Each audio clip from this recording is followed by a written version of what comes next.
ఈ కార్యక్రమానికి మరి మనకు విశిష్ట అతిథి మన గౌరవ మంత్రివర్యులు గొట్టిపాటి రవికుమార్ గారికి మీ అందరి ఆదరాభిమానాలతో ప్రేమానురాగాలతో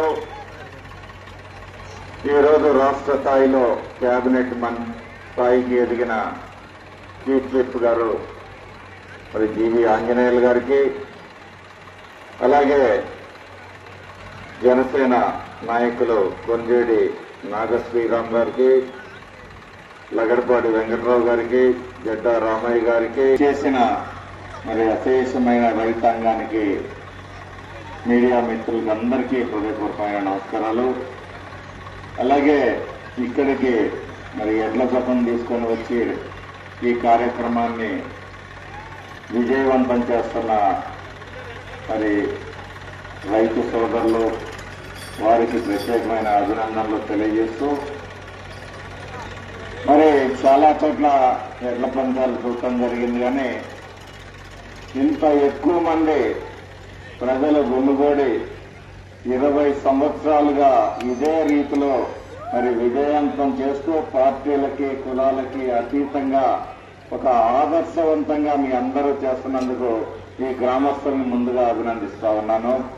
వారికి మరి నేతృత్వం వహిస్తూ మరి గౌరవనీయులు మల్లికార్జునరావు గారు మరి నడిపిస్తున్నందుకు వారిని కూడా ప్రత్యేకంగా అభినందిస్తూ, మరి ఎక్కువగా ఏర్పాటు చేసి రైతాంగాన్ని ఆదుకోవాలని చెప్పేసి ఈరోజు మరి కూటమి ప్రభుత్వం ప్రయత్నం చేస్తుంది. 5 ఏళ్ల వైసీపీ పాలనలో అటకెక్కిన పథకాలన్నీ స్ప్రింక్లర్లు కానీ, డ్రిప్ ఇరిగేషన్ కానీ, హార్వెస్టర్లు కానీ, ట్రాక్టర్లు కానీ, అలాగే మరి టార్పాలిన్స్ కానీ అనేకం ఆ రోజు మన ప్రభుత్వం ఉన్నప్పుడు రైతాంగానికి సప్లై చేసేది. అదేవిధంగా ఈరోజు ఎన్నికల్లో ఇచ్చిన హామీ ప్రకారం ఏటా 20,000 రూపాయలు అన్నదాత సుఖీభావ కార్యక్రమానికి కూడా గౌరవ ముఖ్యమంత్రి వారు అతి త్వరలోనే మరి కొంత భాగాన్ని విడుదల చేయబోతున్నారని చెప్పి ఈ సందర్భంగా తెలియజేస్తున్నాం. మీ అందరికీ ఒకటే చెప్పదలుచుకున్నాను, యువజన శ్రామిక రైతు పార్టీగా చెప్పుకున్న వైసీపీకి కూడా ఒకటే చెప్పదలుచుకున్నాను. మీ 5 ఏళ్ల పరిపాలనలో లక్షల కోట్లయితే అప్పు చేశారు, కానీ 1 ఎకరాకి నీళ్లు ఇవ్వగలిగారా అని చెప్పి సభాముఖంగా ప్రశ్నిస్తున్నాం. మీరు అటకెక్కించిన రైతుల పథకాలన్నీ 3,500 కోట్లతోటి ఆ రోజు ధరల స్థిరీకరణ నిధిని ఏర్పాటు చేస్తామని చెప్పి రైతాంగాన్ని మభ్యపెట్టారు. 4,000 కోట్ల రూపాయలతోటి ప్రకృతి విపత్తుల నిధిని ఏర్పాటు చేస్తామని మభ్యపెట్టారు. 5 లక్షల కోట్లు అప్పు చేసినప్పుడు ఈ రైతాంగం కోసం కేవలం 7,500 కోట్లు ఖర్చు పెట్టలేని దుస్థితి, దుర్మార్గమైన ఆలోచన మీది కాదా అని చెప్పేసి అడుగుతా ఉన్నా. రైతు సోదరులు అందరికీ కూడా ఒకటే సభాముఖంగా చెప్తా ఉన్నాం, రాబోయే రోజుల్లో కూటమి ప్రభుత్వం రైతాంగాన్ని అన్ని విధాలుగా ఆదుకునేందుకు మరి చర్యలు తీసుకోబోతుంది. నేను ఇందాక చెప్పినట్లు మార్కెటింగ్ దగ్గర నుంచి, కోల్డ్ స్టోరేజ్ దగ్గర నుంచి, ఫుడ్ ప్రాసెసింగ్ యూనిట్స్ దగ్గర నుంచి కొత్త పంటల్ని రైతాంగానికి ఇంట్రడ్యూస్ చేయాలి. ఏ పంటలు వేసి రైతాంగం మరి నష్టపోతున్నారో వాటిని కూడా కొంతవరకు మనం క్రమబద్ధీకరించుకుంటూ నూతన సాగు వైపు మనం అడుగు వేయాల్సిన సమయం ఆసన్నమైంది.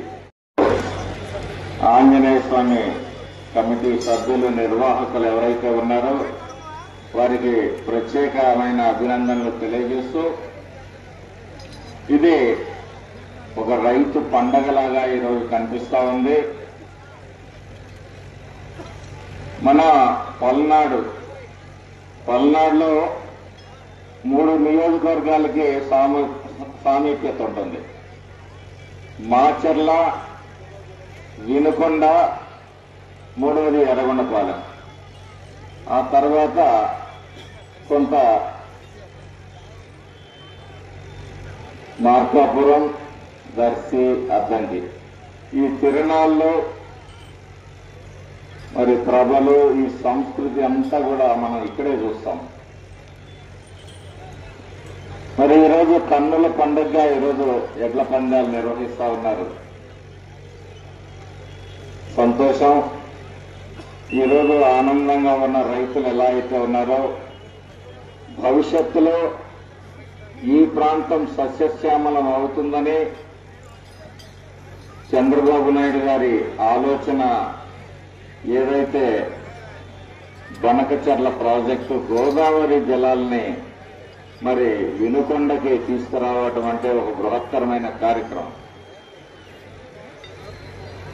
ఒక గొప్ప ఆలోచన. ప్రతి అడుగు కూడా ఎప్పుడూ ప్రతి ప్రయాణం ఒక్క అడుగుతోటే మొదలవుతుంది. అదే స్ఫూర్తితోటి ఈరోజు చంద్రబాబు నాయుడు గారు బనకచర్ల ప్రాజెక్టుని పూర్తి చేయాలి, నదుల అనుసంధానం చేయాలి, ఈ వెనుకబడిన ప్రాంతాలని అభివృద్ధి చేయాలి. అలాగే రాయలసీమ ప్రాంత ప్రజలందరికీ, రైతాంగాన్ని అందరికీ కూడా సాగునీరు అందించాలి. జలజీవన్ మిషన్ ద్వారా ఈరోజు మరి అందరికీ త్రాగునీరు అందించే ఒక కార్యక్రమానికి కూడా శ్రీకారం చుట్టబోతా ఉన్నారు.